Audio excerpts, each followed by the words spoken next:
अस्सलाम वालेकुम रहमतुल्लाह। सवाल यह है कि भाई ये बताएं कि हमें एयरलाइन कौन सी चूज़ करनी चाहिए और फ़्लाइट डायरेक्ट लेनी चाहिए या इनडायरेक्ट। तो इसमें मैं आपको कोई एयरलाइन सजेस्ट तो उस तरह नहीं कर सकता क्योंकि एयरलाइन के रेट्स मुख्तलिफ होते हैं। आई डोंट नो कि आप कौन सी एयरलाइन को अफोर्ड कर सकेंगे, कौन सी नहीं कर सकेंगे। ठीक है, तो ये डिपेंड करता है कि उस वक़्त जब आपने जाना है एयरलाइन के रेट्स क्या है, नंबर 1। नंबर 2 पे ये है कि अगर आप अफोर्ड कर सकते हैं, आपकी रेंज में आता है, कोई 5-7 हज़ार ऊपर नीचे रेट होता है। नमाज के पॉइंट ऑफ व्यू से जो मर्दों के लिए बेहतरीन मतलब सहूलत है वो सिर्फ जो मैंने देखी है वो सऊदी एयरलाइन में। वहाँ बाकायदा मस्जिद अंदर स्पेस बनी हुई है, नमाज पढ़ें। ठीक है, सफ़र के दौरान भी आपकी नमाज कज़ा नहीं होगी। तो ये एक ज़ाती मुशाहिदा है मेरा और तजर्बा भी है, तो वहाँ पे आपको नमाज की सहूलत मिल जाती है। दूसरा जो आपने वाया का पूछा है, तो ये डिपेंड करता है रेट पे कि सम टाइम आपको यहाँ से जद्दा की फ़्लाइट, जैसे इस्लामाबाद से आपने जद्दा जाना है या लाहौर से जद्दा या कराची से जद्दा जाना है, तो वो फ़्लाइट आपको सस्ती मिल जाती है और सम टाइम महंगी मिलती है और वाया वाली आपको सस्ती मिलती है। ठीक है, तो अगर वाया के आपने जाना है यहाँ से दुबई, मस्कत, ओमान, कतर, दोहा, बहरीन, कहीं से भी पहले आपकी फ़्लाइट जाएगी, फ़र्ज़ करें कराची से दुबई, दुबई से फिर आपकी जाएगी जद्दा, तो इसमें फिर आपका सफ़र बढ़ जाएगा, ये बात ज़हन में रखिएगा। और जिस मुल्क में जाके आपने पहले उतरना होता है ना, उस मुल्क में सम टाइम ऐसा होता है कि उस कंट्री में आपको 4-6 घंटे रुकना भी पड़ता है। वाया फ़्लाइट का ये भी नुकसान होता है। ठीक है, तो आप अगर उम्रे पे जा रहे हैं तो आपके साथ फैमिली के 5-7 लोग हैं और आप यहाँ घर में पहले कुछ 6 घंटे सारी बात उठते हैं, फ़्लाइट में फ़ौरन तो आप नहीं जाके सोए होते हैं तो फ़ौरन फ़्लाइट पे तो नहीं पहुँच जाते ना।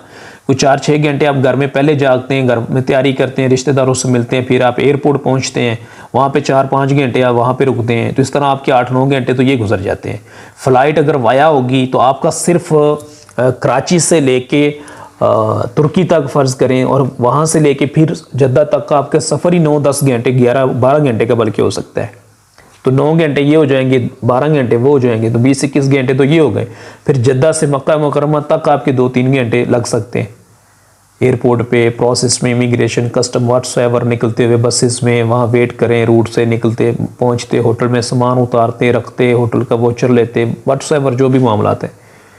तो इस तरह आपका सफ़र जो है वो एक साइड का ही 24 घंटे का हो जाता है वाया फ़्लाइट से।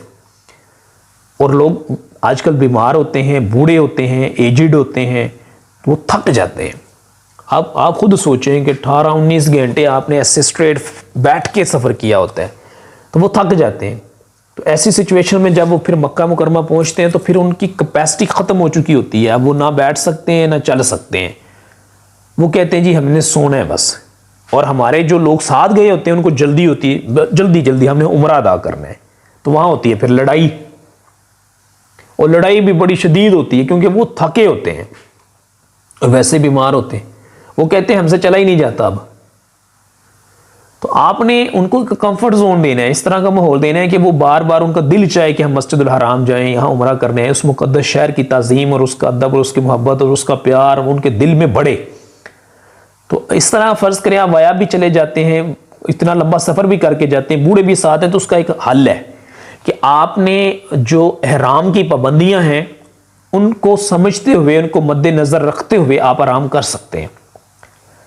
ठीक है, आप इतना लंबा सफ़र करके गए हैं, बूढ़े हैं, उनको सोने दें, लेकिन एहराम की पाबंदियों का ख्याल रखना है।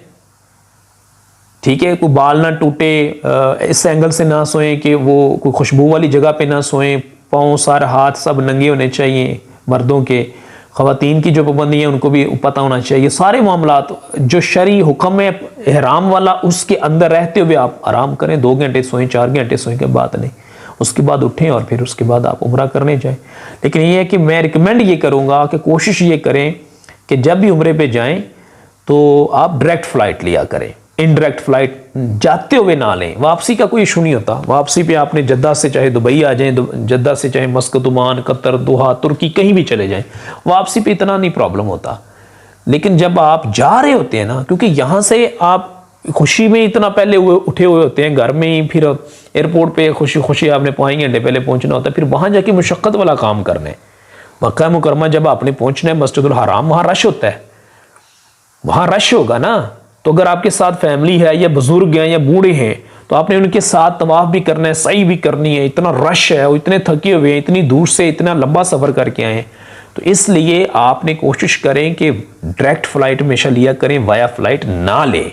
बड़ी कोई एक्सट्रीम मजबूरी है तो वो एक डिफरेंट सिचुएशन है, लेकिन कोशिश करें कि डायरेक्ट फ़्लाइट लें।